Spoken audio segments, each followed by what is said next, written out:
On va faire un peu de prospective, on va essayer de se plonger vers 2024.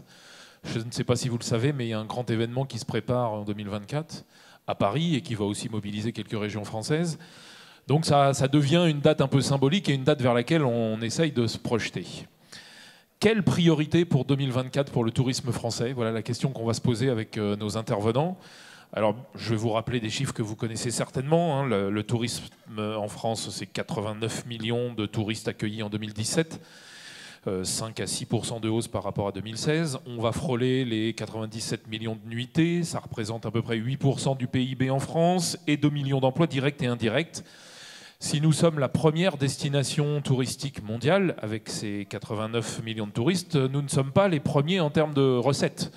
Nos 40 milliards de recettes annuelles, alors selon les classements, je ne sais pas trop, j'ai vu le 3e place, 4e place, mais en tout cas on n'est pas premier, c'est une évidence. On a certainement des progrès à faire dans ce domaine et on va certainement en discuter avec nos invités. Alors quand on dit ces chiffres, on cerne bien les enjeux, d'autant plus que le gouvernement et notre président ont fixé des objectifs relativement clairs, 100 millions de touristes en 2020, ce qui correspond au maintien de la croissance de 5% par an, jusqu'en 2020, donc 50 milliards de recettes et 300 000 emplois supplémentaires.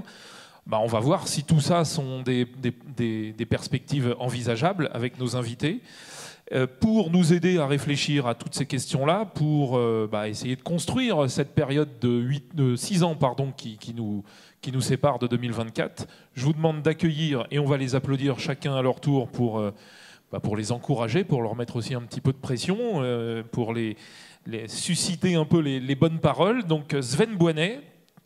Sven Boinet, vous êtes directeur général délégué d'Accor Hôtel. Vous êtes en charge de la transformation du groupe, des ressources humaines et du juridique, si je ne me trompe pas. Et vous êtes membre du comité exécutif d'Accor Hôtel. Vous êtes aussi président du conseil d'administration de l'Alliance 46.2, je crois que ça se prononce comme ça. Vous nous expliquerez tout à l'heure ce qu'est cette Alliance 46.2.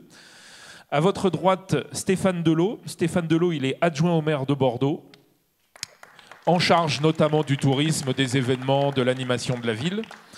Et il est aussi président de l'Office du tourisme et des congrès de Bordeaux. À sa droite, Philippe Fournier. Philippe Fournier, il est président de MCI France. MCI qui est une agence événementielle parmi les plus importantes au niveau mondial. Donc il a aussi ce regard international qui est tout à fait intéressant. Et puis, nous avons M. Serge Mesguich. Serge Mesguich, on l'applaudit aussi. Monsieur Mesguich, vous êtes... ça y est, je cherche mes notes. Donc, vous représentez... vous nous raconterez. Vous représentez donc Fanny Laitier, qui est directrice exécutive de BPI France. Et vous êtes directeur du fonds France Investissement Tourisme de BPI France. Donc vous êtes le financier, vous allez pouvoir aussi nous donner quelques chiffres sur le secteur du tourisme et puis voir aussi comment on peut soutenir les acteurs de ce tourisme. Voilà, donc Monsieur Sven Boinet, je vais commencer avec vous. Je vais juste retrouver mes petites fiches parce qu'il y a eu quelques petits changements. Alors, comment vous avez... D'abord, je vais vous interroger en tant que président du conseil d'administration de l'Alliance 46.2. Qu'est-ce que vous pouvez nous dire sur cette alliance? Qu'est-ce qu'elle représente? En fait, c'est un groupement d'entreprises qui a été créé il y a 4 ans et demi et dont le 46.2 sont les coordonnées de la France, du centre de la France, et qui avait pour but de participer à l'attractivité de la France. Donc c'est très ambitieux, mais ça a regroupé ce qui était intéressant dans son concept, c'est que ça a regroupé des entreprises de secteurs différents, mais qui toutes agissaient à un moment donné sur le parcours client.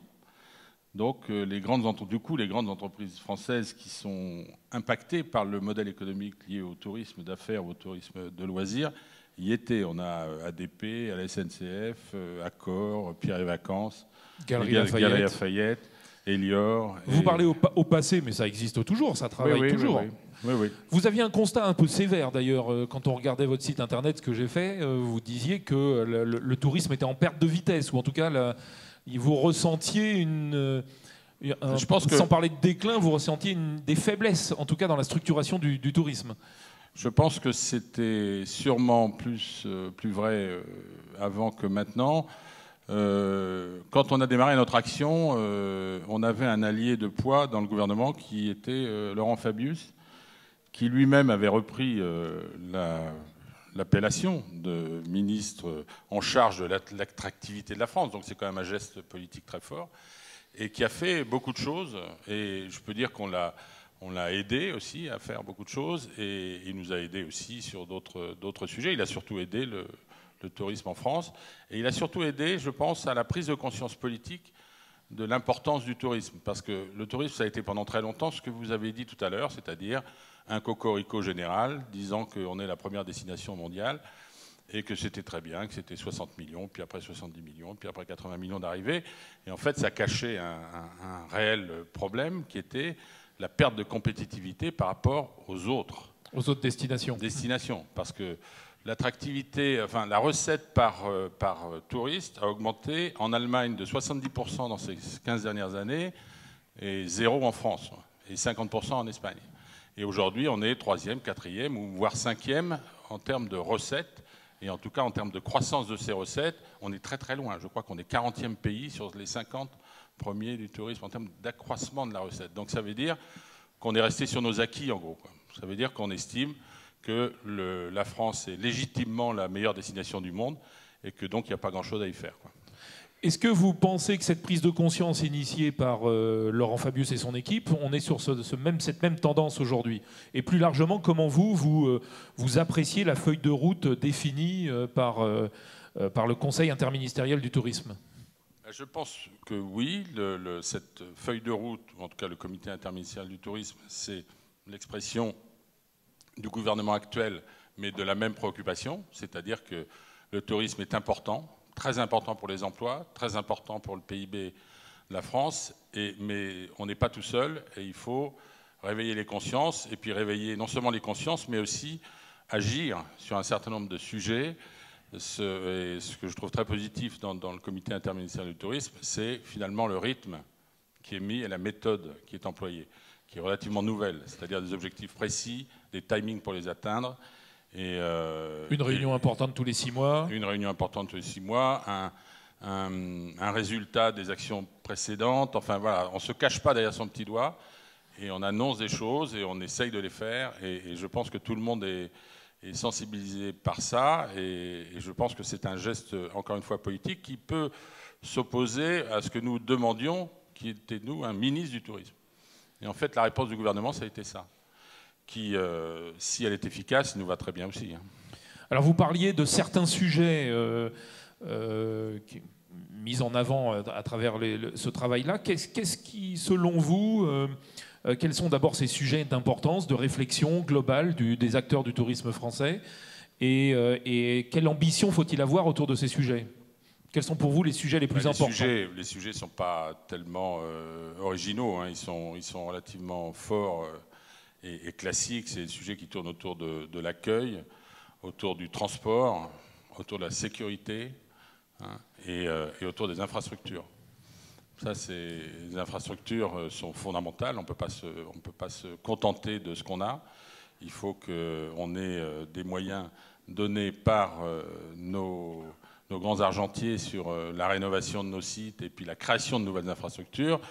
Le transport, bien évidemment, c'est la fluidité du touriste et l'accessibilité de nos gares, de nos aéroports. J'en parle aujourd'hui, c'est un peu particulier, mais c'est quand même un point fondamental. Hein. Si on est dans un pays où il fait mauvais comme aujourd'hui et où la SNCF est en grève et où Air France est en grève, c'est pas un pays attractif, quoi. Donc ça va créer, dans les prochaines semaines, une problématique sur le remplissage de nos hôtels, de nos salles de convention et tout ça, ça c'est clair. Et puis l'accueil. Alors l'accueil, c'est quelque part, c'est un sujet un peu subliminal, parce que de dire que les Français sont moins accueillants que les Espagnols ou les Américains, c'est pas fondamentalement vrai. C'est-à-dire que c'est un peu dans la nature humaine, on est un peu dérangé par ceux qui nous sont étrangers. C'est plutôt une mobilisation générale et collective autour de cette idée que le touriste est un bienfait pour l'emploi et pour l'économie, donc il est bienvenu. Et ça, on a des progrès à faire sur cette prise de conscience générale. J'ai l'impression que c'est un sujet qui est une arlésienne. Ça revient sans arrêt. Il n'y a pas eu de progrès, il n'y a pas de... Alors, sur le sujet de l'accueil, excusez-moi, mais voilà. Comment vous peut-être là, vous prenez votre casquette Accor-Hôtel, comment vous le déclinez, ce travail au long cours, dans vos équipes qui sont aussi une façon d'accueillir le touriste? Je reviens à l'idée du parcours client. En fait, il suffit d'un élément faible pour que l'ensemble de l'expérience soit raté et que éventuellement la personne ne revienne plus. Et donc, sur tout le parcours, il y a beaucoup de moments, quoi. Ça commence par l'accueil à Roissy, par exemple. Où là, d'ailleurs, le CIT en a fait un élément important en dictant des objectifs qui me semblent tout à fait sains, c'est-à-dire pas plus de 30 minutes d'attente pour un voyage en Europe et pas plus de 45 pour un voyage à l'international. C'est clair, on n'y est pas du tout. Hein. On n'y est pas du tout. Et vous confirmez. Et donc, ça commence par là. Ensuite, vous avez le transport entre Roissy et le fameux Roissy Express, que toutes les capitales du monde ont et que la France n'a pas. Et ensuite, etc., etc. Donc, vous pouvez décliner tout ça. L'accueil, c'est de ne pas avoir de signalétique en langue étrangère, par exemple. Hein, ça va aussi. Alors, l'accueil dans les hôtels ou dans les restaurants, ceux-là, ils ont fait des progrès parce que des opérateurs s'en sont occupés. Et puis, on a fait la formation et tout ça. Et puis, on a recruté des gens. Donc, il y a des progrès qui ont été faits là-dessus. Mais c'est quand même un élément général. Ce n'est pas seulement l'accueil dans le restaurant ou dans l'hôtel, c'est l'accueil pendant le séjour, tout au long du séjour. Est-ce que vous pensez que 2024 et les Jeux Olympiques vont permettre d'accélérer ce mouvement de prise de conscience et ce mouvement opérationnel, d'action? L'intérêt de 2024, qui est bien évidemment plébiscité par tous les acteurs du tourisme, hein, un grand événement, c'est une chance exceptionnelle dans un pays. Hein. C'est une chance exceptionnelle, c'est une vitrine du savoir-faire. Donc c'est pas seulement un accroissement de chiffre d'affaires, parce que les grands événements peuvent arriver à des moments de l'année où on est déjà très très occupé. Hein. Donc c'est pas forcément un accroissement très élevé du chiffre d'affaires, mais c'est l'occasion de montrer son savoir-faire. Et c'est une vitrine extraordinaire. Donc ce type d'événement, oui, crée un rythme aussi. C'est clair que les objectifs dont j'ai parlé tout à l'heure, qui est par exemple le Roissy Express, par exemple l'attente, c'est clairement 2024, est une date qui ne peut pas être oubliée. C'est-à-dire qu'il faut qu'on soit impeccable ce jour-là, bien évidemment. Et ça vaut être dans 5 ans ou 6 ans. C'est pas si simple que ça. Alors, en tant que directeur général délégué d'Accor, comment vous, justement, ces JO, vous les avez saisis dans le groupe? Comment vous avez intégré cette date et ce moment important de notre histoire touristique, si je puis dire, ou en tout cas événementielle? Comment vous avez pris cette date dans la stratégie d'Accor-Hôtel en France? Dès le départ, on a été partenaire de la candidature. Non seulement, encore une fois, parce qu'on ne pouvait pas ne pas l'être, hein, vu la taille et la position qu'on a en France. On a quand même 1515 hôtels en France. On a 37 000 collaborateurs, on fait près de 4 milliards de volume d'affaires. Donc cette position nous obligeait, entre guillemets, à être... Mais indépendamment de ça, c'est notre métier d'accueillir des gens. Donc quelque part... cette occasion, encore une fois, des JO va être l'occasion pour nous d'innover, de montrer qu'on est différenciant, et pas différenciant par rapport à nos petits copains d'à côté en France, mais que la France est innovante. Et donc nous, on est très moteur sur ce type d'événement, comme on l'avait été à la Coupe du Monde 98, par exemple, où on avait été très loin jusqu'à s'occuper de toutes les réservations hôtelières de l'ensemble du pays. Donc on va essayer de jouer un rôle comme celui-là avec nos collègues et les autres acteurs du secteur pour être une vitrine magnifique de la France. Ouais. Vous parlez d'innovation. Est-ce que vous avez des exemples à nous citer de la manière dont ce sujet de l'innovation va impacter l'ensemble de Accor-Hôtel en lien justement avec l'accueil des JO 2024? Il y a quelques éléments. Par exemple, on est en train d'inventer et de mettre en place des nouvelles formules d'hôtellerie et de restauration qui sont plus axées ou plus orientées vers les millennials et vers les familles.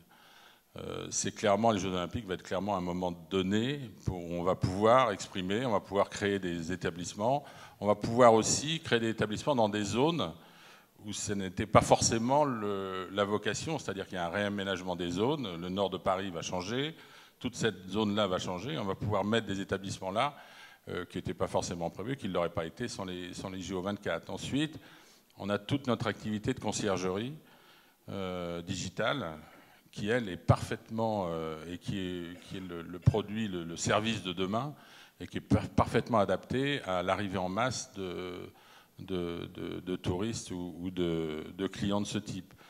Donc vous essayez de vous essayer, en tout cas, vous essayez déjà de suivre les bouleversements du parcours client en intégrant cette partie digitale fortement dans l'expérience client touristique. Oui, d'ailleurs le sujet digital est au centre de l'amélioration de l'expérience client. Et on va y revenir. Là, c'est un autre sujet qui est plus. On va y revenir. Difficile. Oui, mais je pense que c'est important. Innovation et contrainte, on va dire. Innovation et contrainte, exactement. Merci de cette introduction. Philippe, c'est à toi. Président de MCI France, tu peux nous dire 2 mots sur MCI et MCI France ?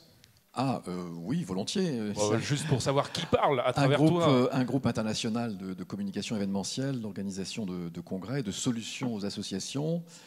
Nous avons actuellement un peu plus de 2000 talents dans le monde, 64 bureaux, et le groupe existe depuis une trentaine d'années. On a géré en 2017 un peu plus de 6000 opérations. Donc un groupe qui est en pleine croissance, qui continue, qui s'est installé il y a 3 ans aux États-Unis, et actuellement le marché américain représente quasiment 20% de notre activité en 3 ans. Donc une très très forte progression sur le marché américain. Bon, voilà. Et pour la France, idem, grande progression à la fois dans la partie plus corporate, donc les services fournis aux sociétés, et la partie des services fournis aux associations, notamment les congrès. On va y venir, effectivement. Donc tu es un acteur du tourisme d'affaires français et international. Qu'est-ce que tu as retenu de ce conseil interministériel du tourisme ? J'allais dire en gros, je ne vais pas paraphraser tout ce qu'a dit Sven Bonnet tout à l'heure parce qu'il a pratiquement tout dit, mais moi j'avais envie de dire enfin. Il y a une chose qui s'est passée il y a quelques années qui m'a beaucoup frappé parce que j'ai demandé ça depuis à peu près 30-35 ans que je suis dans ce métier, qui était un ministre du tourisme, ou qu'au moins on fasse quelque chose pour le tourisme et qu'on arrête de s'asseoir sur nos acquis. Sven Bonnet l'a bien expliqué. Et un jour, on a vu dans un précédent gouvernement, une précédente mandature, un ministre des Affaires étrangères en charge du tourisme. Voilà. Donc Laurent Fabius, pour ne pas le nommer. C'était la bonne décision, compte tenu de toutes les problématiques que l'on avait. Et puis, s'est créé récemment donc ce comité interministériel du tourisme.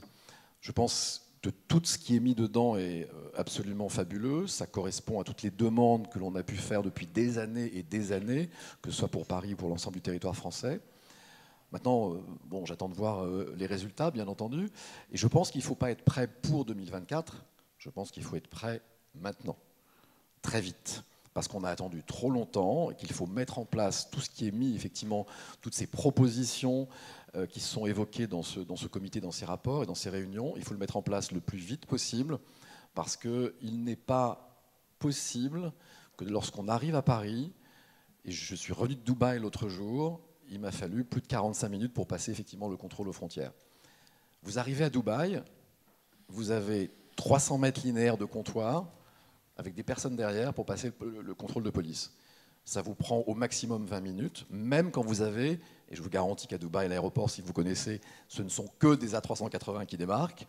Donc vous avez des centaines et des centaines, des milliers de personnes, et ça se passe très très vite. Bien évidemment, nous, en France, à Paris, nous sommes confrontés au fait que nos aéroports sont beaucoup plus anciens. À Dubaï, désolé, il y a 40 ans, il n'y avait rien, ou presque. Donc c'était plus facile pour eux de mettre tout ça en place, on est clair là-dessus. Mais ça ne veut pas dire qu'on ne doit pas le faire en France, donc il faut qu'on aille très très vite là-dessus. Après, dans ce comité, pour revenir au comité, moi il y a une chose qui me frappe, que j'entends de plus en plus, ou que je lis à droite et à gauche, pour parler du tourisme de manière globale, donc et loisirs et affaires, c'est cette espèce de tourismophobie dont on commence à entendre parler. Et le fait qu'effectivement, le touriste, entre guillemets, n'est pas forcément le bienvenu ici ou là. Alors, vrai ou faux, peu importe. Simplement, il y a des moyens de communication pour contrer ça.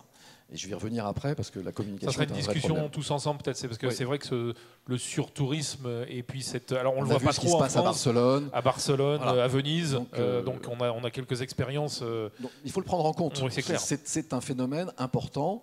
On ne peut pas.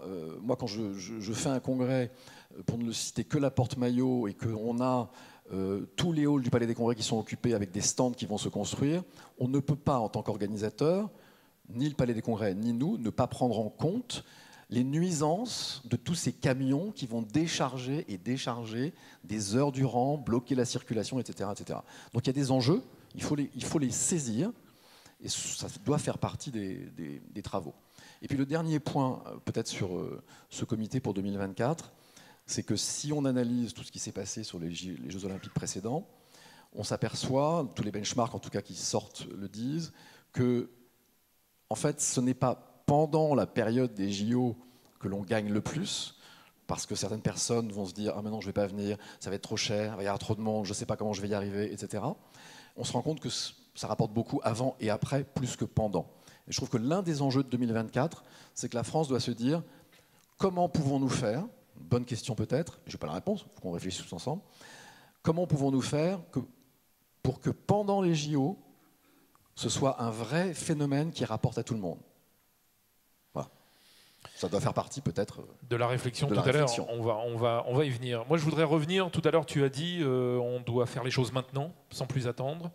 Je sais que tu défends la destination française pour l'obtention de congrès internationaux. Quels sont les trois arguments que tu mets en avant de la destination France et qui, d'ores et déjà, sont gages de succès? Alors, dans une candidature, il n'y a pas que la destination, il y a le contenu. On ne présente pas la candidature de Paris sans du contenu pour le congrès ou pour l'événement en question. Donc c'est la première chose, c'est de voir quel est l'écosystème que nous avons dans la ville, dans la capitale, dans le pays, sur la donnée de l'événement que nous devons organiser ou pour lequel nous devons présenter la candidature. Ça, c'est le premier point, c'est le plus important. Donc mobiliser les équipes, montrer que l'on a effectivement un écosystème, des clusters, des industries, des scientifiques, des chercheurs, etc., qui sont tous mobilisés autour et qu'on est très très fort là-dessus. Il y a beaucoup de candidatures sur Paris actuellement, notamment, et pas que Paris et ailleurs, sur la France, qui revient un peu dans le top. Donc j'en suis plutôt content, et je pense qu'on l'est tous ici dans cette salle. Deuxième chose, pour une candidature, pour la destination, ce sont les accès. Alors les accès, c'est l'aérien, le train, comment on va aussi obtenir son visa, on pourra en reparler tout à l'heure, etc. Donc tout ça, c'est extrêmement important. Et l'une des choses que moi je mets souvent en avant dans les candidatures pour la France, vous pouvez le reprendre si vous ne le faites pas déjà, c'est de dire que la France a l'un des réseaux d'ambassades le plus fourni au monde après les États-Unis. À ma connaissance, on est le deuxième pays au monde à avoir le plus d'ambassades et de consulats dans le monde. C'est extrêmement important pour nous parce que tous ces lieux, ces consulats, ces ambassades sont des relais. D'où la bonne idée, il y a quelques années, de mettre le ministère des Affaires étrangères dans la boucle, que nous utilisons beaucoup. Et nous avons un ministre qui est extrêmement supporter des candidatures. Quand on demande une lettre de soutien à M. Le Drian, on l'a très très vite. Ça va très très bien. Tous ces services sont très au fait de ce qu'il faut pour faire venir des congressistes à Paris ou en France. Donc ça, c'était le deuxième point. Le troisième point, c'est l'attractivité de la destination en elle-même. Effectivement, c'est important. Donc l'attractivité, c'est un petit peu tout. C'est subliminal, c'est la Tour Eiffel, c'est les plages, c'est tout ce que vous pouvez mettre en avant de votre destination. Donc ce sont des choses que l'on utilise beaucoup dans les candidatures actuellement.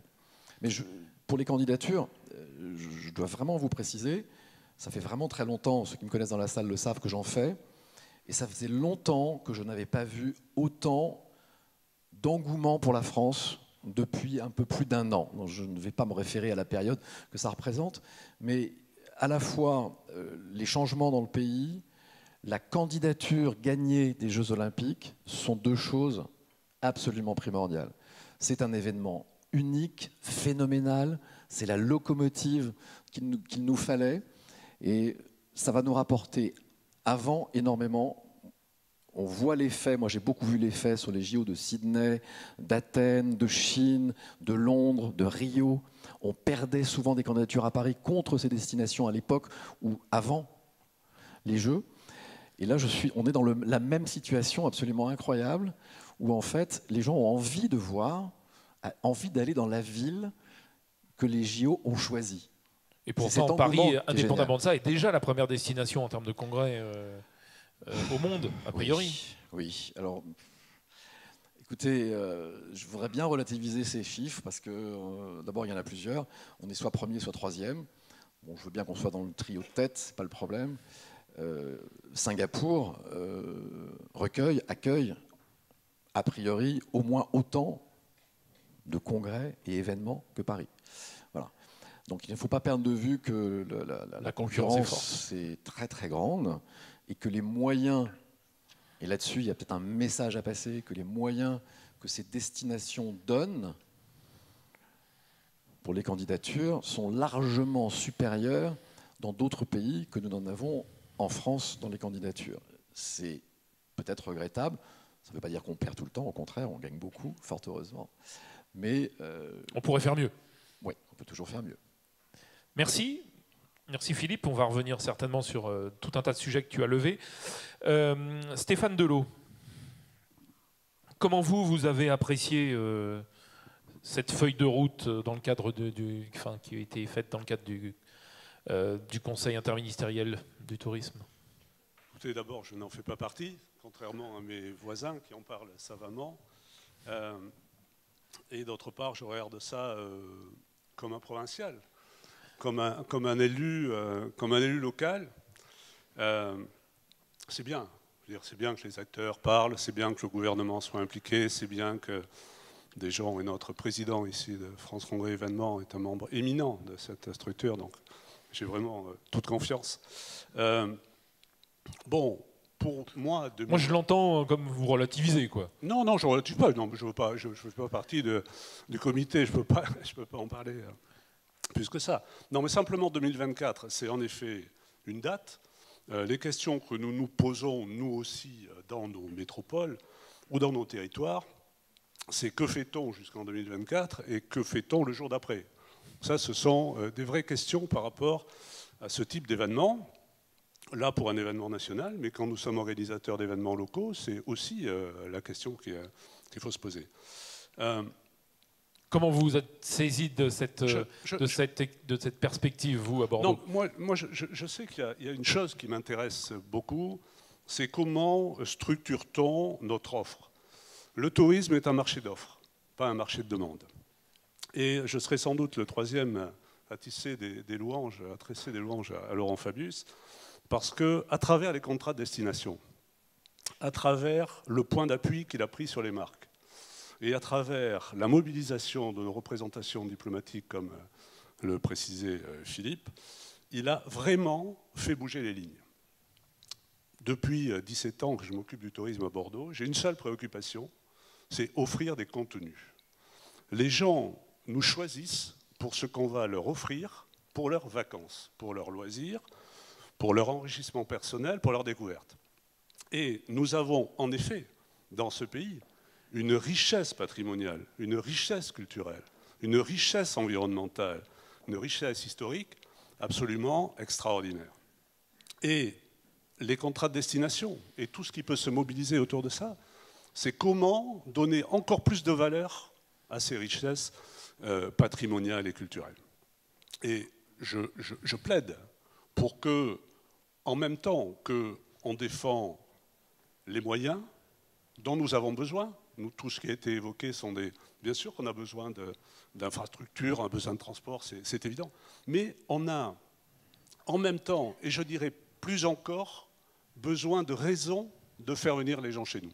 Choisir la destination France, c'est choisir un territoire dans lequel on va trouver des choses que l'on a envie de voir. On va aujourd'hui, plus qu'hier, à Marseille pour le Mucem. On vient aujourd'hui plus à Bordeaux pour le no-tourisme et pour la Cité du Vin. Et je peux citer ainsi, on va à Cannes pour son festival, on va... Voilà, il y a des... C'est de l'infrastructure, là, vous citez des exemples d'infrastructures. Hein. Alors, il y a des infrastructures où il y a des valorisations patrimoniales. Vous ne pouvez pas construire le MUSEM n'importe où. Il faut bien voir qu'il y a Paris, il y a les métropoles, et au milieu, il y a des territoires.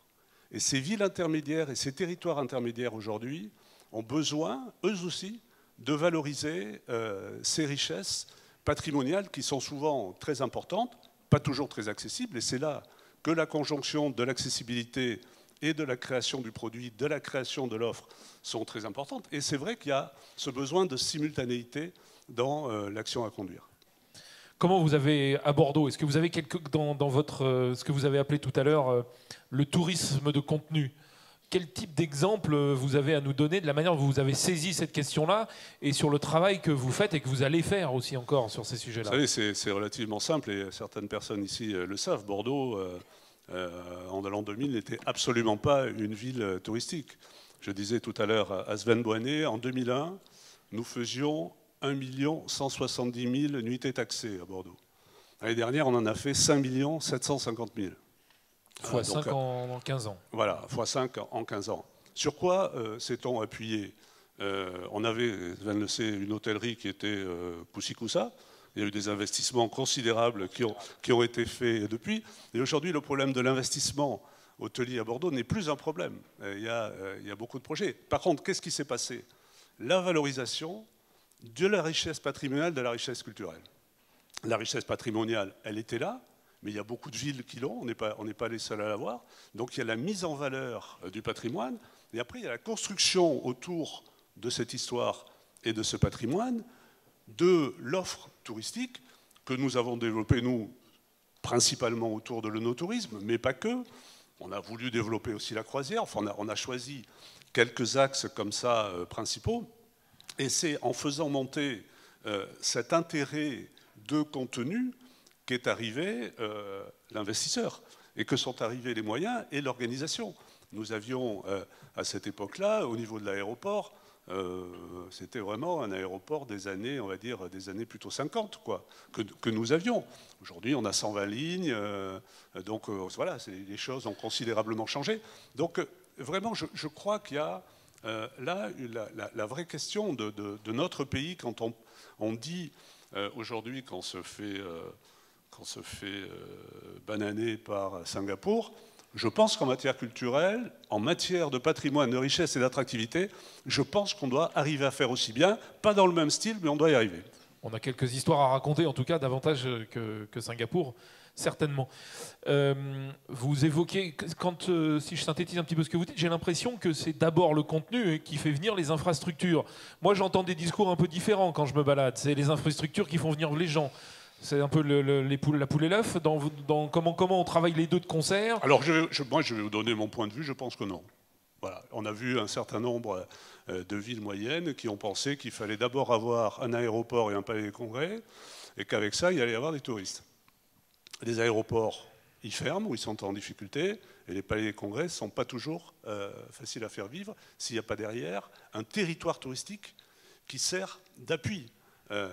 Il faut avoir, je veux dire, chaque chose est toute seule insuffisante. Il faut avoir un faisceau, il faut avoir une destination avec des propositions de toutes sortes et les moyens, bien sûr, associés. Mais je crois que la valorisation par le contenu est aujourd'hui très importante. Est-ce qu'on manque d'audace en France, justement, pour répondre à toutes ces questions-là? Je pense que quand on parle de patrimoine, et on en parlait tout à l'heure avec Philippe Augier qui défend aussi cette idée de l'investissement sur le patrimoine, c'est pas forcément juste faire du ravalement, c'est utiliser le patrimoine comme un support d'innovation et un support de création. Aujourd'hui, il faut inventer de nouvelles vies par rapport à une histoire qui ne revivra pas de la même manière. Quand on parle aujourd'hui à Bordeaux de faire revivre le port de Bordeaux, on ne va pas refaire le port du XVIIIe siècle. C'est-à-dire, il n'a plus du tout la même vocation. Donc on est obligé, par rapport au fleuve, d'inventer une nouvelle vie. C'est pour ça qu'on développe la croisière œnotouristique fluviale et que c'est le seul vignoble du monde qu'on voyage en totalité en bateau de croisière. Donc, et le patrimoine peut servir de lieu d'innovation. Je sais qu'ici, il y a beaucoup de startups qui sont là. Je veux dire, l'accélération numérique est indispensable. C'est indispensable, l'accélération numérique, pour faire vivre le tourisme dans tous les domaines. Le paiement sans contact, les City Pass, les Business Pass, la manière également d'être présent en communication. C'est pas est-ce que j'y vais ou est-ce que j'y vais pas, c'est pourquoi j'y suis pas déjà. Donc on a par rapport à ça, et le patrimoine est souvent un lieu d'expression formidable pour les innovations très créatives. La conjonction entre l'histoire et la jeune création qui trouve aussi sa place. Et puis après, il y a tout un tas d'autres domaines. Je veux dire, il y a aussi les valorisations de la nature par la création. Il y a aussi, il en faut pour tout le monde. Je pense qu'on a besoin de parler aux touristes dans leur diversité. Il faut choisir ses cibles. C'est aussi un des objectifs du tourisme, c'est dire, dans le fond, de quelle clientèle a-t-on envie? Il faut faire du marketing, quoi. Qu'est-ce que nous avons envie de voir arriver chez nous? Vous parlez de surtourisme. C'est des tourismes subis, d'abord. Ce n'est pas des tourismes voulus, c'est des tourismes subis. C'est-à-dire qu'à un moment donné, il n'y a pas de choix de la destination qui dit « mon axe à moi, il est là. Et je ne veux pas cet axe-là. » Et c'est vrai que les Ramblas, c'était sympa, mais avec la suralcoolisation pas gérée, ça devient strictement invivable.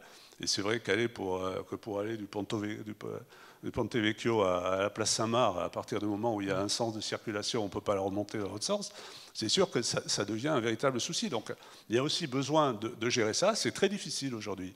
Le pilotage des stratégies et des stratégies de contenu aujourd'hui, c'est vraiment une question sur laquelle on commence à se casser la tête, mais je crois que nous avons besoin de le faire.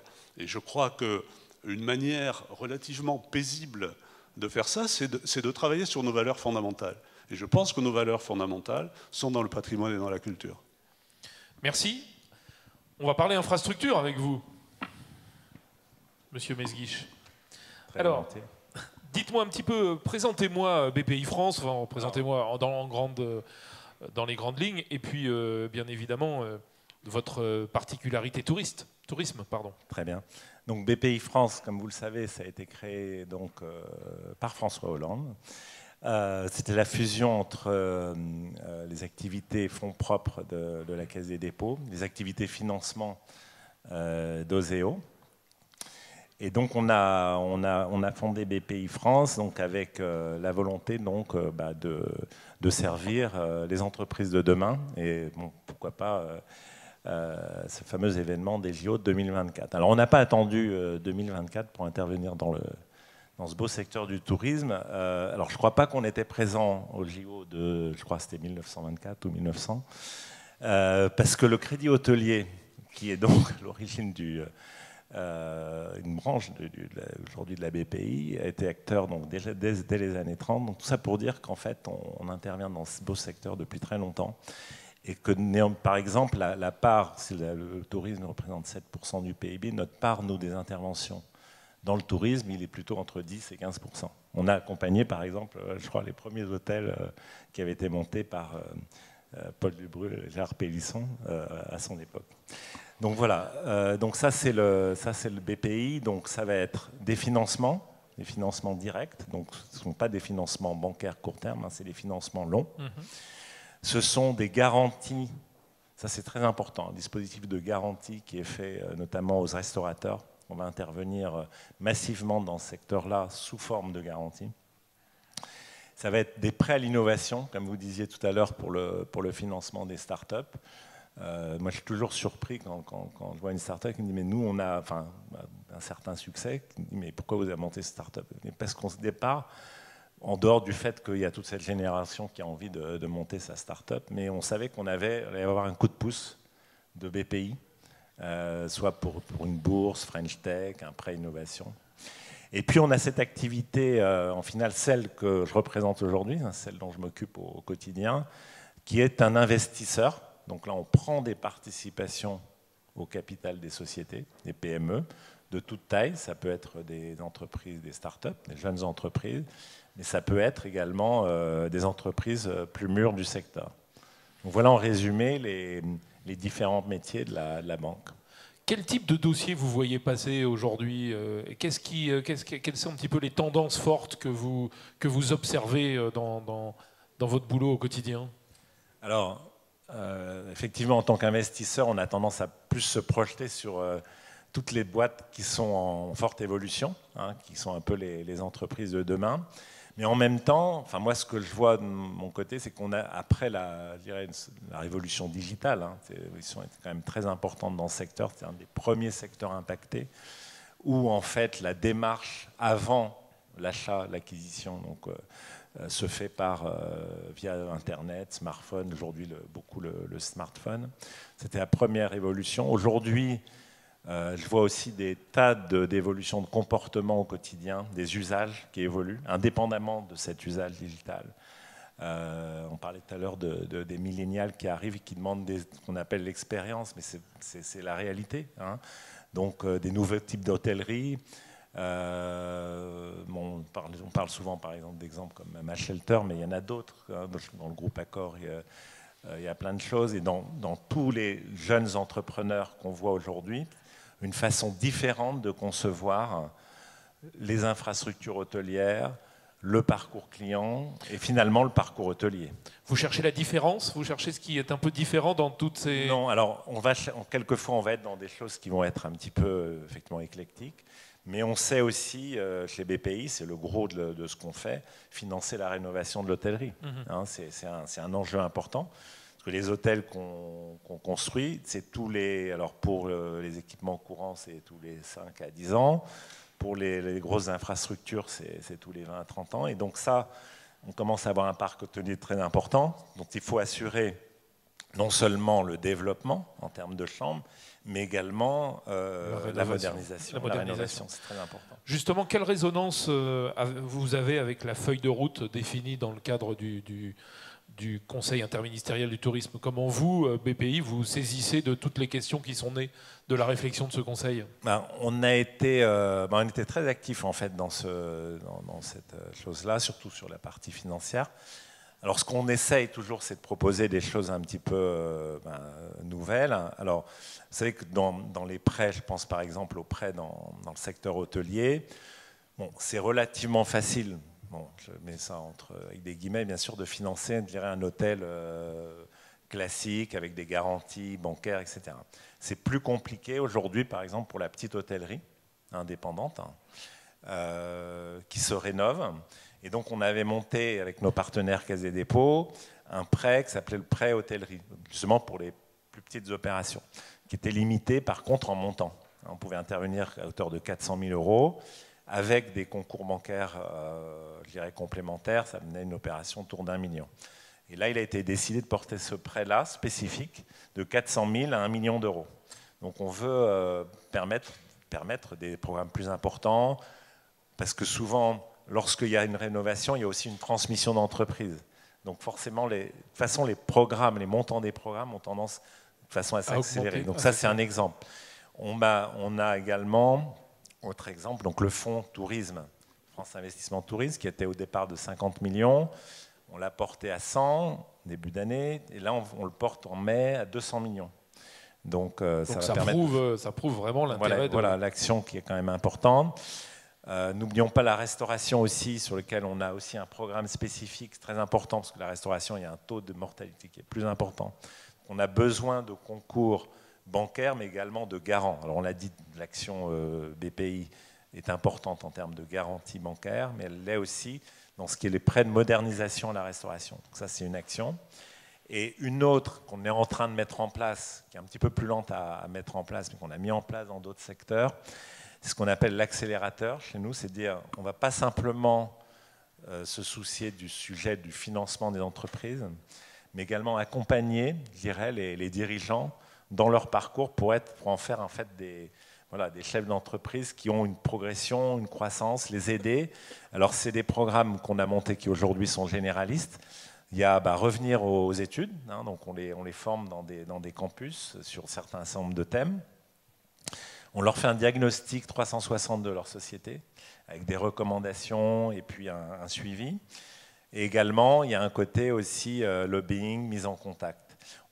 Par exemple, là, la semaine prochaine, on emmène un centre d'ETI à Singapour pour effectivement voir d'autres entreprises, alors je parle tout secteur, pour créer du business. Et donc on a l'objectif, l'intention de faire cet accélérateur spécifique pour le tourisme. On l'a déjà fait sur d'autres filières. À quelle échéance?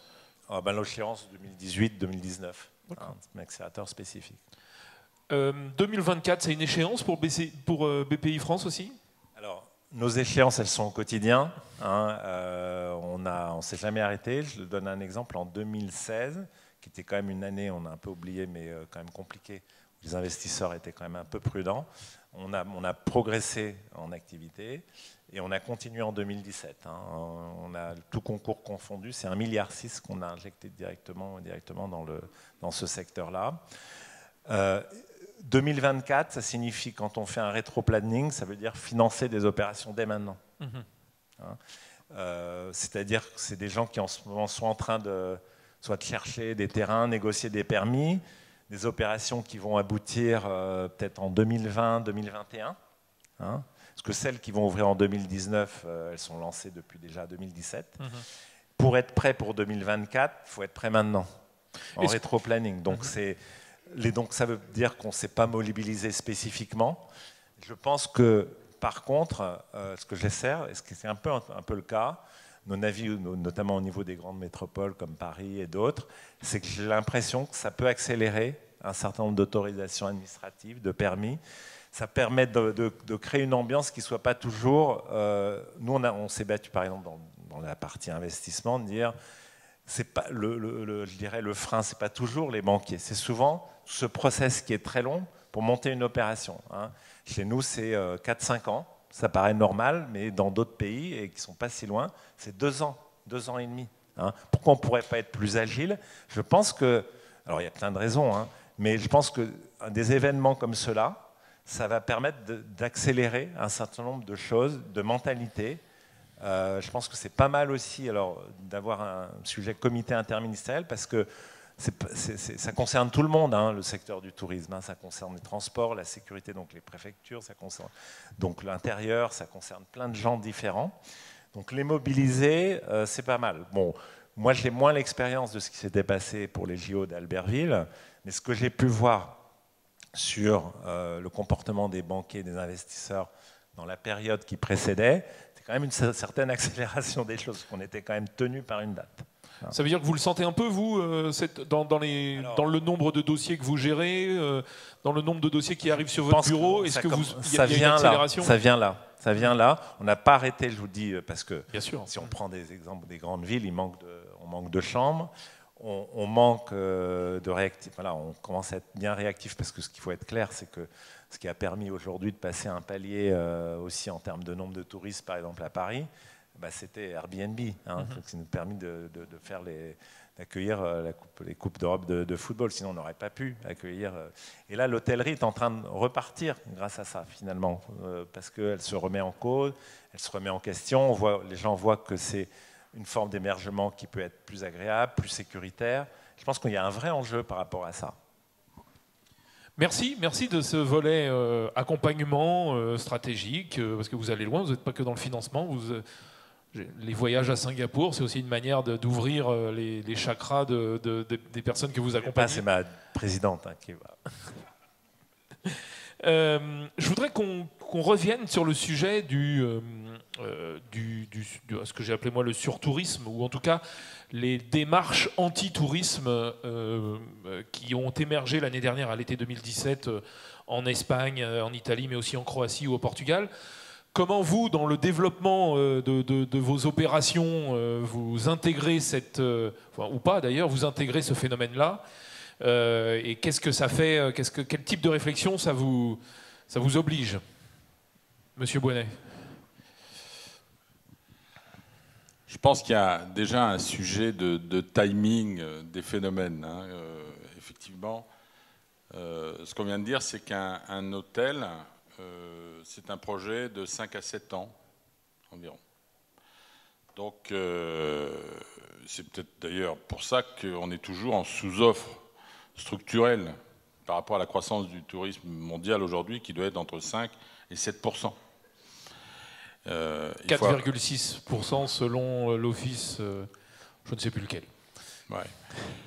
Mais en tout cas, on commence à avoir des chiffres tout à fait considérables, parce que la base sur laquelle ça s'applique, c'est quand même... C'est la première industrie en termes de croissance au monde. Ouais.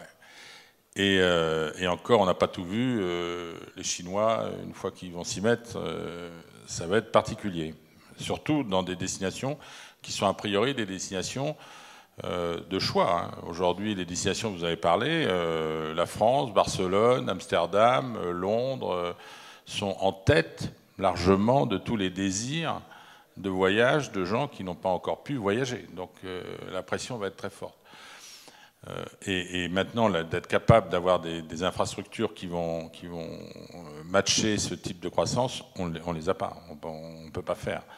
Donc effectivement, c'est un phénomène nouveau, parce que ce surtourisme, il est nouveau. Hein.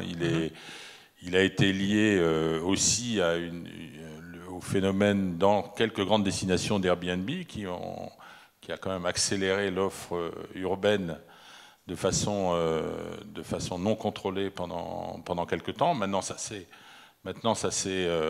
à peu près calmé, et puis des réglementations ont été mises en place, et des lois sont passées, des villes sont intervenues. Elles ont en général été plus dures en dehors de France qu'en France. Hein. En France, on est un pays d'accueil pour Airbnb qui est relativement important, comparé à Berlin, à New York aujourd'hui ou à Barcelone. Les réglementations sont beaucoup plus sévères. Mais c'est aussi lié à ce phénomène-là, c'est-à-dire que certains endroits dans Paris où on a ce phénomène-là très localisé, mais il existe. Donc ça, je pense que c'est un peu ce qui a été dit autour de cette table, c'est une réflexion très profonde sur le contenu et sur la stratégie de la destination. Qu'est-ce qu'on veut ? Est-ce que Amsterdam, qu'est-ce que les habitants et le maire d'Amsterdam veut qu'Amsterdam soit dans 10 ans, 15 ans ? Ils ont dit stop, eux, hein, d'après ce que je... Oui, alors ils ont dit stop parce qu'il y a 15 ans, ils n'y ont pas réfléchi. Donc c'est pour ça que je dis le timing, il vaut mieux y réfléchir là maintenant si on veut que dans 5 à 10 ans, on ne subisse pas, nous aussi, ce phénomène. Ce phénomène va arriver, on va dire stop, mais stop n'est pas la seule réaction qu'il faut avoir. Il faut avoir aussi anticipé sur ce qu'on veut faire. Et je ne suis pas sûr, là, qu'à part quelques villes probablement, ce type de réflexion ait été mené. Et en tout cas, je n'ai pas l'impression qu'à Paris, ça le soit. En tout cas, pas à Paris, enfin, ça ne l'est pas non plus. C'est pour ça que je pose la question. Ça ne l'est pas non plus dans le Conseil interministériel. Enfin, on n'a pas l'impression que cette question est une question prégnante aujourd'hui dans le marché touristique français. Est-ce que c'est une question qui vous inquiète, vous ? Comment vous la gérez ? Quelle forme de dialogue vous avez entre les opérateurs touristiques, les touristes et aussi bien évidemment vos habitants ? Comment vous gérez cette question-là ? Cette question nous intéresse beaucoup, nous occupe beaucoup, et on a déjà engagé des choses à la demande d'Alain Juppé. Je partage totalement ce que vient de dire Sven Boignet. On n'est pas sur un certain nombre de sujets comme Airbnb au point d'équilibre que l'on pourrait souhaiter. On recherche des points d'équilibre. Ce que je disais tout à l'heure sur le développement de Bordeaux, ça veut aussi dire qu'aujourd'hui, Bordeaux ne peut plus se passer du tourisme. Il y a 20 ans, c'était économiquement accessoire. Aujourd'hui, c'est devenu un moteur important de création d'emplois, de création de richesses. Et nous sommes aujourd'hui, avec l'aéronautique, le spatial et le vin, je ne parle pas des services, nous sommes aujourd'hui une industrie indispensable à la ville. Grâce au projet urbain d'Alain Juppé. Parce que si à l'origine il n'y a pas le projet urbain, il n'y a rien. Hein. Donc, pour revenir à ce que je disais tout à l'heure, donc aujourd'hui on en a besoin. Mais on veut rester au point d'équilibre. Clairement, avec Airbnb, on n'y est pas au point d'équilibre. Parce qu'il y a un effet de concentration de l'offre. Alors, on ne se bat pas contre l'idée Airbnb, parce que c'est quelque chose qui correspond à un mode de vie et qui, sur un certain nombre de territoires dont je parlais tout à l'heure, est une aubaine, parce que ça permet d'irriguer des endroits de manière sympathique. Peut-être que ça empêche un boulanger ou un coiffeur de fermer dans un village, d'avoir un apport, et puis ça apporte un complément financier qui permet aux gens qui ont des retraites un peu compliquées d'avoir des revenus complémentaires. Et puis ça correspond à une certaine façon de voyager. Donc le problème n'est pas sur le fond, le problème c'est sur la concentration, le ciblage qui conduit à un excès et qui aujourd'hui, enfin, nous on a pris des mesures radicales à Bordeaux en termes de changement d'usage et en termes d'obligation d'inscription, qui évidemment les a fait hurler, mais bon, c'est bien, c'est aussi fait pour ça. Enfin non, pas pour les faire hurler, mais pour avoir des effets. Et c'est vrai qu'aujourd'hui, on a besoin de trouver un point d'équilibre. Deuxième chose, nous avons, par rapport à ce que l'on a observé à l'international, ouvert des réflexions sur ce que l'on a envie pour demain. Quelle ville voulons-nous demain? Nous avons fait un groupe de travail à la demande d'Alain Juppé, quelques élus, quelques adjoints qui sont au niveau de la sécurité, voilà, quelques-uns concernés par tout ça, la culture. Et puis dans le cadre de Bordeaux 2050, qui est une projection que vient d'ouvrir Alain Juppé sur les problématiques principalement d'urbanisme, de transport, de projection de la métropole à très long terme, il y a un volet touristique dans la projection de la ville 2050, sur lequel on va se mettre en action. Il a présenté tout ça il y a 15 jours ou 3 semaines. Donc on a déjà une réflexion du quotidien à travers quelle ville voulons-nous et comment on gère ces problèmes-là. Et deuxièmement, comment on se projette à l'échelle de 2050. Enfin, je termine un peu par là parce qu'on parle des valeurs fondamentales qui sont pour nous, comme je disais tout à l'heure, le patrimoine, le vin, le fleuve et l'ouverture sur les océans. J'ai mis en place un 4e axe de développement du tourisme, qui est la nature, et la nature dans la ville. Et en mettant cette offre nature et nature dans la ville à la disposition de notre métropole et de son environnement. Et encore une fois, pour valoriser et pour permettre aux familles de trouver aussi un espace et de valoriser aussi des espaces de respiration qui permettent de remettre en place des équilibres. On a un truc qui est très célèbre à Bordeaux, c'est le miroir d'eau. Vous avez dû voir les photos du miroir d'eau devant le palais de la Bourse. Et tout le monde va patauger dans ce truc-là tous les samedis. Il y a des milliers de personnes qui vont patauger là-dedans. Et donc on a ouvert un site pour proposer la nature qui s'appelle Un air de Bordeaux. Et quand je fais des présentations, je dis surtout arrêtez d'aller sur le miroir d'eau toujours tous au même moment. Hein. Allez-y de temps en temps, mais allez plutôt voir la ville d'en haut, depuis les coteaux, allez découvrir les fermes, allez découvrir les bergeries qu'on a dans la métropole. Dernière question, il n'y a pas encore à Bordeaux des réactions de la population qui dirait attention, vous allez trop loin en termes touristiques, attention, on commence à être embêté dans notre vie au quotidien. Est-ce que vous avez ce type de remontée aujourd'hui? Non, on l'a pas. Est-ce que justement cette échéance 2050, cette croissance que vous attendez du tourisme, avec bien évidemment les infrastructures qui vont suivre, est-ce qu'il y a un risque? Oui, bien sûr, il y a un risque, il faut être extrêmement vigilant. Comme le fameux point d'équilibre. Comme le disait Sven Bruenet, il faut vraiment prendre ce sujet à bras le corps tout de suite, réfléchir tout de suite, se mobiliser, avoir les bons réflexes. Non, on a eu à l'ouverture du TGV, parce que bon, il y a une petite pression sur l'immobilier à Bordeaux, je ne sais pas, vous avez peut-être... vous avez raison. Vous avez peut-être lu ça, qui est la combinaison à la fois d'attractivité de la ville, mais aussi d'Airbnb, hein, qui sollicite beaucoup de logements de petite surface et qui fait que les prix ont monté. Le TGV à 2 heures est arrivé en même temps. On a vu fleurir quelques autocollants sur les feux rouges en disant aux Parisiens rentrez chez vous. Donc chaque fois que je fais des interventions, je dis Parisiens, vous êtes les bienvenus à Bordeaux. Nous vous attendons. 2h04, c'est extrêmement facile. Non, mais tout ça, on en rigole, mais ça reste. On sait un peu d'où ça vient. Hein. C'est un peu d'où ça vient sur le plan politique. C'est normal. Ah, c'est politique d'ailleurs. Oui, c'est politique. Oui. Okay. Oui, c'est politique. Mais ceci dit, c'est un vrai sujet. Ce n'est pas un signal faible. Non, c'est un vrai grand sujet, le surtourisme et ce que nous faisons du tourisme. Mais c'est relié avec les sujets précédents. Hein. Bon, toi justement, les villes, elles t'aiment bien parce que quand tu arrives, c'est généralement indépendant. Enfin, c'est en dehors d'une pression touristique. Enfin, en tout cas, des moments de pression touristique. Ça dépend, parce qu'on peut avoir des événements aussi en pleine période.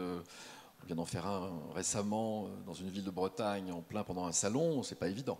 Est-ce que tu ressens, est-ce que tu ressens cette pression de la part de la population locale quand tu vas défendre un dossier, quand tu vas dans une ville?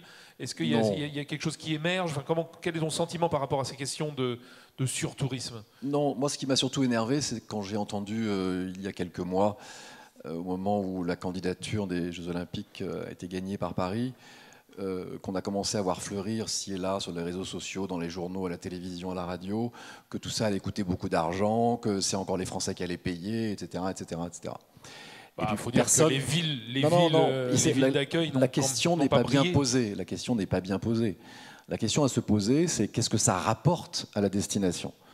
Et là où ça ne va pas, et c'est ce qu'il faudrait faire, une petite idée peut-être, c'est qu'on communique vers l'extérieur. C'est très bien de communiquer à l'étranger pour venir à Paris sur les Jeux Olympiques. C'est parfait. On a des plans de développement, de communication, de promotion, de marketing qui sont absolument fabuleux et qui sont en général plutôt bien faits. Donc tout ça est parfait. Mais on ne communique jamais en France sur nos événements. Je n'ai connu qu'une seule petite ville en région qui a communiqué à ses habitants de manière extrêmement persistante sur l'avantage d'accueillir un événement. Qu'est-ce que ça vous rapporte? D'abord, ça mobilise toute la population derrière l'événement. En plus, ça va expliquer à tous ces administrés, peut-être, que tout l'argent rapporté va faire que les impôts locaux augmenteront peut-être moins. J'en sais rien, aux édiles de voir.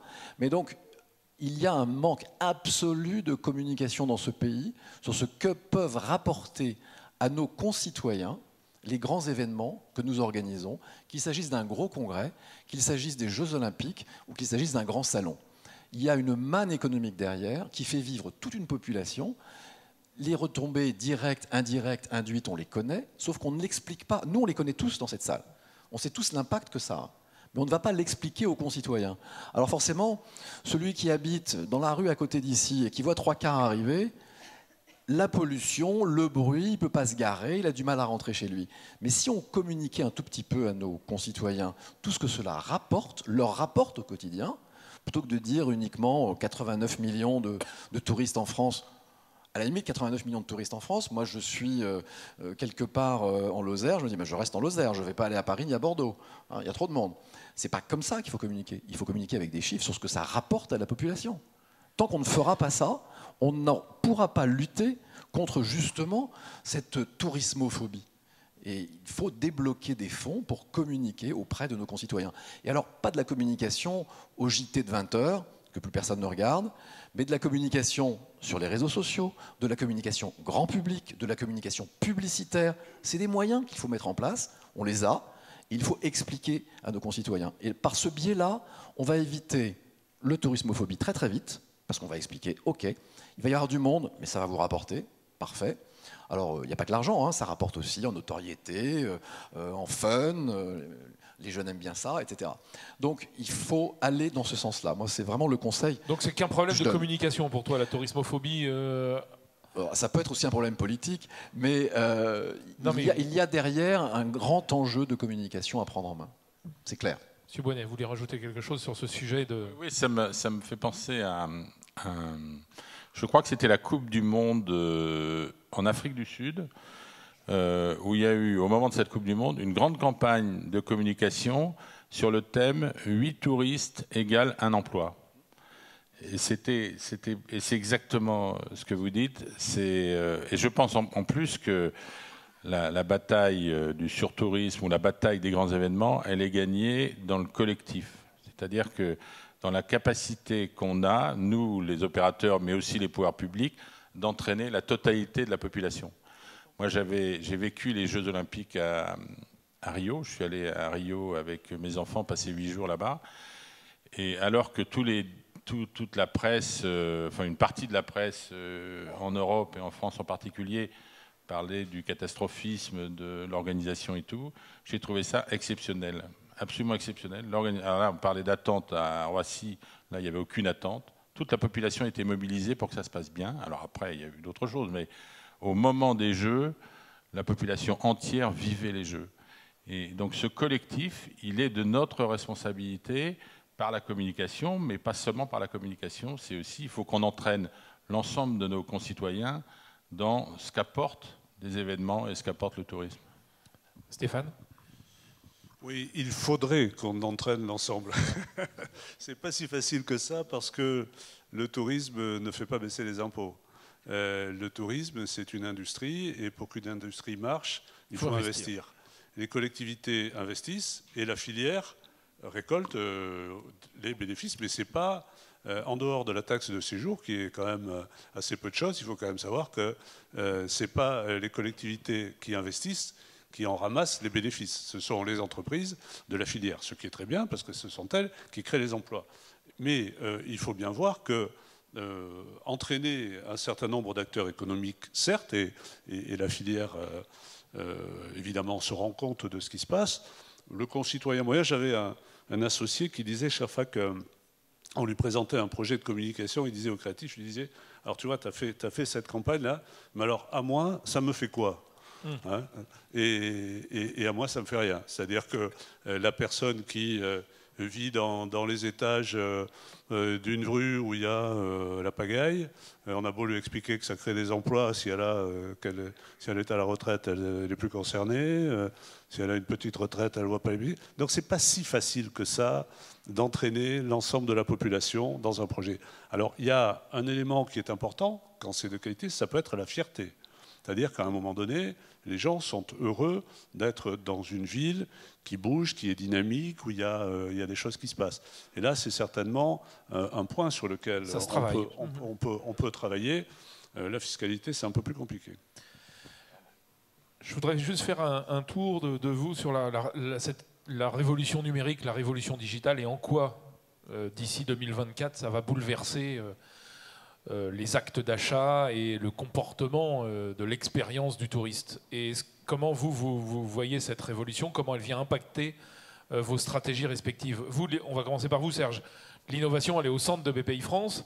Est-ce que vous sentez aujourd'hui qu'il y a une vraie innovation dans les projets qui vous arrivent et que vous financez? Alors, oui et non. En fait, la révolution digitale, comme je disais, elle est déjà faite globalement, puisque le parcours client, il est largement digitalisé, que ce soit au démarrage, donc avant le voyage. Est-ce que vous pensez que les acteurs, ils ont compris que c'était largement digitalisé? Je dirais au niveau du client, c'est clair. Au niveau des hôteliers, je crois qu'ils ne sont pas attendus aujourd'hui pour se mettre en ordre de marche. Bon, ils sont face à un sujet qui est la taxe, l'énorme taxe, qui prennent la taxe Google, Booking, tout ce que vous voudrez, qui quand même a des avantages, notamment pour les petites structures, a pu avoir des avantages de se faire connaître, voir qu'on se compare un hôtel à Paris ou en province à un autre hôtel, je ne sais pas moi, dans une destination beaucoup plus lointaine. Donc ça peut avoir des avantages, mais en même temps, c'est de l'argent qui n'a pas forcément été mis dans l'investissement. Alors ce qu'on pense, nous, c'est qu'il faut refaire le parcours avec ce qu'on disait tout à l'heure, c'est tout ce qui est plutôt les services autour du tourisme. Je pense que c'est une des clés du digital, c'est réussir à créer des belles sociétés autour de la conciergerie, autour de l'aide au parcours justement du client avant d'arriver à l'hôtel et pas simplement via Uber. Tout un certain nombre de choses qui peuvent faciliter par exemple la vie de l'hôtelier, dans le back-office, dans sa démarche, je dirais, au quotidien, mais qui peut faciliter aussi l'accès à des services et aux clients. Donc en fait, je dirais qu'au niveau de des secteurs économiques qui sont déjà largement digitalisés, il faut faciliter ce qui est le smartphone. Je pense par exemple, on a pris le virage du desktop, mais c'est absolument incroyable de voir avec quelle lenteur les entreprises sont adaptées au smartphone et en disant ça fait que 10%, ça fait que 20%, ça fait que 30%, ça fait 40%. Il faut savoir que les clients français, effectivement, on est encore adeptes du desktop, mais ceux qui vont chercher nos voyages, en Afrique, il n'existe pas les ordinateurs, donc les smartphones. En Asie, c'est la même chose. Donc tous ces clients, ils utilisent le smartphone. C'est pas bien, c'est pas mieux, c'est moins bien, même c'est moins pratique. Mais c'est comme ça. Mais c'est comme ça. Et donc, on voit quand même un certain nombre de pratiques, quand je dirais pas l'hôtellerie en tant que telle, mais dans les différentes formes de tourisme, on est encore à penser que les gens vont réserver tranquillement derrière leur ordinateur, etc. Donc ça, c'est des choses qu'il faut faire évoluer. Et voilà. Et les projets vont dans ce sens-là, d'après vous, ce que vous Oui, voyez? oui. Vous êtes plutôt confiant sur ce que vous voyez arriver Oui, on et dans cette prise de conscience. plein de plateformes nouvelles qui utilisent plus le digital, mais aussi, je crois, beaucoup au service, qui peut être service annexe qui vient améliorer l'expérience du touriste. L'expérience du client. Monsieur Boinet, sur cette révolution, vous êtes dans le test and learn. Je l'affirme. Elle est présente et oui, nous on est adeptes du test and learn, oui, on pense que c'est plus efficace. Mais moi je vois deux grandes tendances ou deux grandes révolutions. La première c'est le paiement. Le paiement va révolutionner nos habitudes et va apporter des éléments importants sur des choses aussi basiques que la sécurité par exemple. Vous avez aujourd'hui des pays comme le Japon ou des parties de la Chine ou même certains pays africains où effectivement vous n'avez plus de carte de crédit, vous n'avez plus d'argent, vous n'avez plus rien du tout, vous n'avez que le smartphone et vous payez avec, donc vous simplifiez formidablement beaucoup de choses. Deuxièmement, tout tourne autour de l'expérience client, donc de la personnalisation de cette expérience, c'est-à-dire que le digital permet la personnalisation. Et à partir de là, plus vous personnalisez l'expérience potentielle, plus vous pouvez être exactement ciblé sur les services que vous pouvez apporter.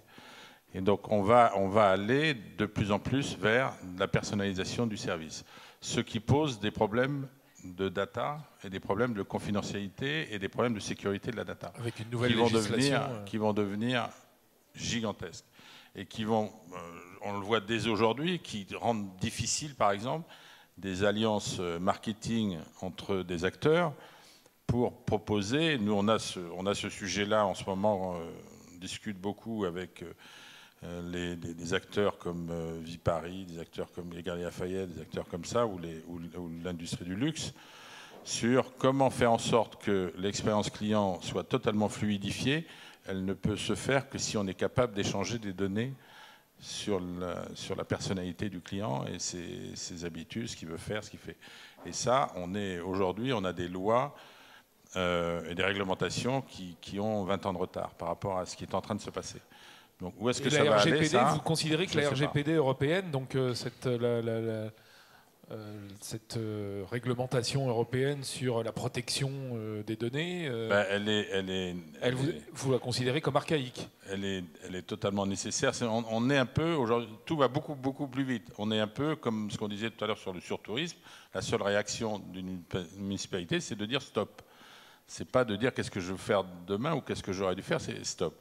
Et ben, en ce moment, ce type de réglementation, c'est un peu ce cas qu'on est en train de vivre. Donc, qu'est-ce que ce sera dans 2, 3 ans ou 5 ans ? Je n'en sais rien. Oui, il faut voir l'usage de cette réglementation, ce que ça va donner. Stéphane, sur la vague numérique, la révolution digitale, comment ça impacte les offres que vous construisez, la promotion aussi de votre destination ? J'ai une très bonne équipe qui sait... Non, mais je dis ça, j'ai une très bonne équipe maintenant par rapport à ça. Ce n'était pas le cas il y a 4 ans. C'est-à-dire qu'aujourd'hui, il y a vraiment des gens qui passent beaucoup de temps là-dessus, dans ce métier, et on teste et on apprend. Et ça bouge vite. Je veux dire, le paiement sans contact, bien sûr, les événementiels au RFID, comme je disais tout à l'heure, les City Pass et Business Pass qui permettent d'aller partout sans contact, c'est important. Et puis après, le travail sur les réseaux sociaux. De toute façon, on a toujours eu une politique en termes de communication sur 2 axes, la presse et le numérique. Voilà, donc on est que sur ces axes-là. Les deux se chevauchant pas mal. Les deux se chevauchant en effet de plus en plus. Donc Voilà, ça avance vite et bien. Je ne sais pas si moi je suis complètement, je dois être un peu derrière mes équipes, mais c'est bien comme ça. Est-ce que vous avez des questions, des remarques, des expériences à partager sur notre sujet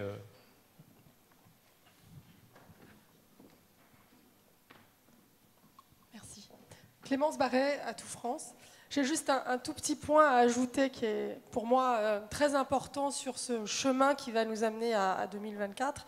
C'est de partager les valeurs du sport avant tout et les valeurs de l'olympisme. Et ça, si c'est quelque chose qu'on peut déjà préparer pour familiariser nos générations à venir, à pouvoir partager ces valeurs de respect, d'humain, qui sont les valeurs fondamentales qui vont arriver avec les JO.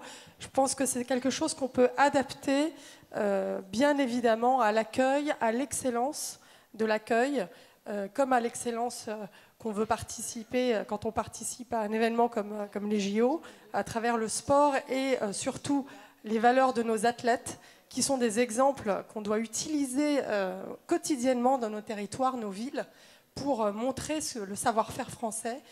Puisqu'on parle des JO, je pense que le sport, c'est un point qu'on n'a pas beaucoup évoqué, mais qui est pour moi fondamental comme exemple à donner aujourd'hui. Tu veux rajouter quelque chose, Philippe? Tu es d'accord? Totalement d'accord. Et puis, dans la partie événementielle, ce sont effectivement des valeurs que l'on met beaucoup en avant.